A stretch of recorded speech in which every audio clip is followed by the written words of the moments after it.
Hi students, my name is Arif Malik and you are watching my channel Arif Biology. Today we are going to discuss a very special kind of topic, lecture topic जिसका नाम है denaturation and renaturation of DNA. Denaturation and renaturation of DNA, denaturation of DNA. So, what's this denaturation of DNA and renaturation of DNA? It's a simple kind that जिसे हम अपने अल्फाजों में बोल सकते हैं. Denature means something जिसे हम तोड़ना कहते हैं, अलग कर देना, उसे हम denaturation कहते हैं. Renaturation means it's called also melting.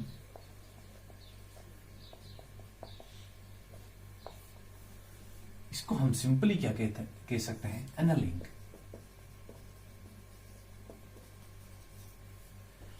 Melting or annealing. Melting or annealing. It's easy. लेकिन कुछ कंफ्यूजन हो जाती है स्टूडेंट को मोस्टली इस टॉपिक को देखकर.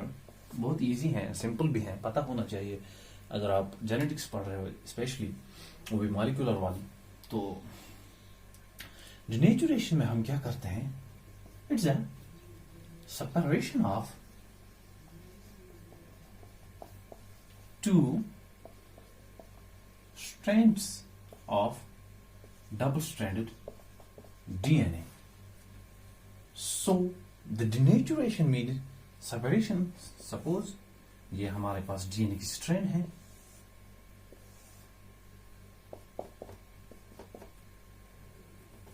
we have to separate it. हमें अलग करनी है. फिर तो एक स्ट्रैंड ऐसे आ जाएगी, दूसरी ऐसे आ जाएगी. This is called denaturation. GCAT. अब दोनों स्ट्रैंड्स जो होंगी वो हमें बिल्कुल अलग दिखाई देगी क्योंकि हमने डीएनए की डिनेचुरेशन की है. The second here renaturation is then it's reunion of two separated strands of DNA. इसमें हम क्या करते हैं? रीयूनियन. अगर हमने डीएनए को ऐसे अलग कर दिया था, अब हम इसे फिर जोड़ देंगे. इसको कहते हैं रिनेचुरेशन. बहुत इजी है और सिंपल लफ्जों में. तो जो दूसरा पॉइंट यहाँ पे इंपॉर्टेंट हमें बयान करना है वो ये है कि denaturation of DNA requires more temperature. जब हमें दो स्ट्रैंड्स डीएनए की अनवाइंड करनी हो, वाइंड करनी हो, अलग अलग करनी हो, सेपरेट करनी हो, so it requires more time. So it requires more temperature. It requires more temperature. That's equal to 80 to 90 degrees Celsius. Hence called hyperchromaticity.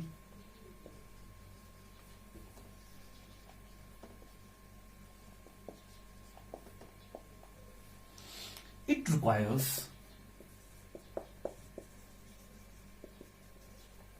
less temperature, that's 65 degrees Celsius, with cooling. हमें यहाँ DNA को condense करना है, सो हम यहाँ cooling भी करेंगे with the temperature of 65 degree Celsius. यहाँ हम क्या करेंगे? हमें टेम्परेचर का means we have to require the heat. हमें हीट यहाँ पे इस्तेमाल आ जाएगी और जो टेम्परेचर चाहे that will be equal to 80 और 90 डिग्री सेल्सियस. यहाँ पे हमें टेम्परेचर ज्यादा लगता है, that's why we called it hyperchromaticity. And here we require low temperature, hence called hypochromaticity. Question हमको सिंपली ये पूछा जा सकता है, among the following denaturation and renaturation, which among these require hypochromaticity? So simply hypochromaticity requires in the renaturation of DNA. Renaturation of DNA. Hence, it's also called now hyperchromaticity effect. Also called hyperchromaticity effect. What's hyperchromaticity effect? This hyperchromaticity effect requires to identify the double-stranded or single-stranded DNA. It's important point to note, this hyperchromaticity effect requires to identify double-stranded DNA and single-stranded DNA. देखो बच्चे, बहुत ही easy है। अगर जी हमारे पास double strand DNA तो उसे ज़्यादा time लग जाएगा डिनेचर करने में। अगर तो सिंगल स्ट्रैंड है वो तो पता ही है। तो ये हाइपरक्रोमेटिसिटी इफेक्ट जो है ये हमें आइडेंटिफाई करने में मदद करता है किसकी, double strand DNA and single strand DNA. इसको हम क्या कहते हैं, हाइपरक्रोमेटिसिटी डिनेचुरेशन में जो इस्तेमाल होती हैं इसे हम सिंपली कहते हैं हाइपरक्रोमेटिसिटी इफेक्ट। हाइपरक्रोमेटिसिटी इफेक्ट। लास्ट वाला पॉइंट जो कुछ ऐसा है मैं आपको बता देता हूं। आपने तो चरगाफ रूल पढ़ा होगा जिसपे मैंने एक अलग सी वीडियो बनाई है विद न्यूमेरिकल्स। मैंने वहां पे प्रॉब्लम भी जो वहां उस पे थी वो भी की है।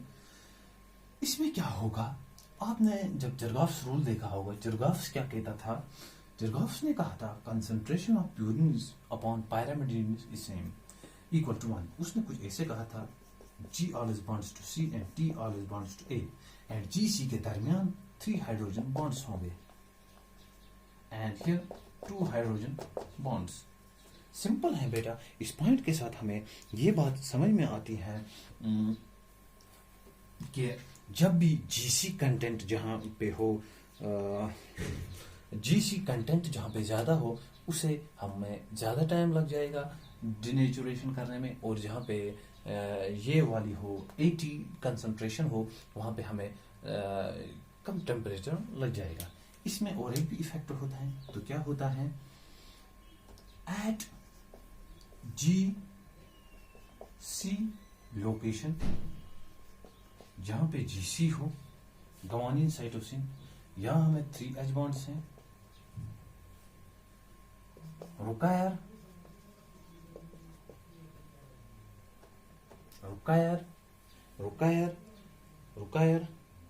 high melting, it's simply called high melting areas, and at the place जहां हमें A और T हो इसे हम कहते हैं simply location is called low melting areas. So it is simple. फिर मैं एक बार आपको बता देता हूं, जहां पे डीएनए में suppose we have the 2 strands of DNA, जहां पे भी GC हो, यहां पे ट्रिपल बॉन्ड होंगे, टेम्परेचर ज्यादा लग जाएगा। इस एरिया को हम कहेंगे हाई मेल्टिंग एरिया। एंड जिस एरिया में 80 होंगे ऑब्वियसली वहां 2 ही बॉन्ड है और ऑब्वियसली तो टेम्परेचर कम लग जाएगा। उसे हम क्या कहते हैं, उसे हम कहते हैं low melting areas, low melting areas. And this was all about the denaturation of DNA. Denaturation में हम और एक पॉइंट भी ऐड कर सकते हैं, इट डिक्रीजेस द विस्कोसिटी। जो डीएनए की विस्कोसिटी आपको पता ही है क्या होती है, वो डिनेचुरेशन से डिक्रीज हो जाती है viscosity, and this was the differentiate between denaturation and renaturation, and it was all about denaturation and renaturation. So thank you. अगर आपको मेरे वीडियोस पसंद आते हैं तो कमेंट बॉक्स में कमेंट्स ज़रूर किया कीजिएगा और लाइक भी ज़रूर कीजिएगा। इससे क्या है, हमारा जो करेज है वो थोड़ा सा इंक्रीज होता है इससे। Thank you.